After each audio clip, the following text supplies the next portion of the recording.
sana. Yule jamaa yeye aliingia kuwakaba watu slate wa Yanga, yani watu hatari wa Yanga.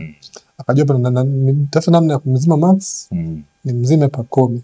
Nikiwazima wawili na huyo Dombia, nikazima watatu. Mastrika hata mpange striker yupi hapa ndani. Apate clear chance.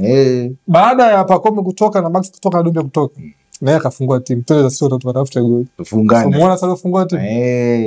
Diara. Kila saa Diara anaitwa.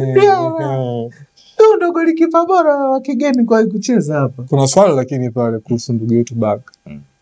Kuna tatizo pale. Kuna shida. Baka kuna tatizo. Kuna changamoto.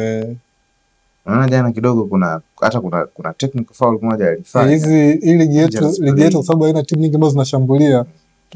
Kuna beki kwa tuna mabeki bora ila kuna tatizo pale. Kuna muda hawe exposed. Mbona kama Diara? Diara tunamsifia kwa sababu hata akiwa exposed anaitika yani. Ila kila moment ambao yule Baka Oga anakuwa exposed anazunguka.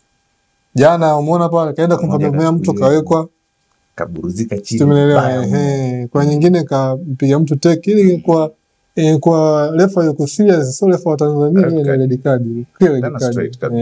Alafu ile unaenda na mashirikisho yanakuwa makali. Wanakupiga fine. Pia na fine hata $5 milioni.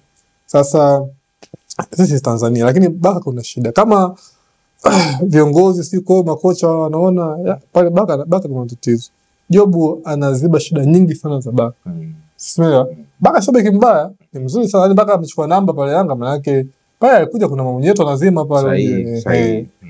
Ni beki mzuri. Ila the more muda unaenda kuna vitu Masihala sijui amekuwa na mtu wa jukwaa sana. I don't know.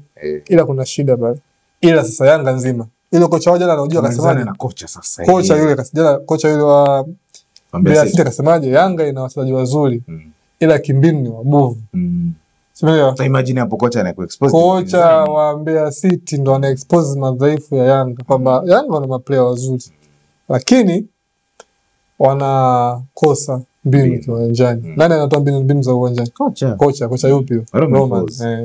Roman anakosa mbinu. Sasa na yeye Roman jana kwenye interview alivyohojiwa, jamaa ana kiburi.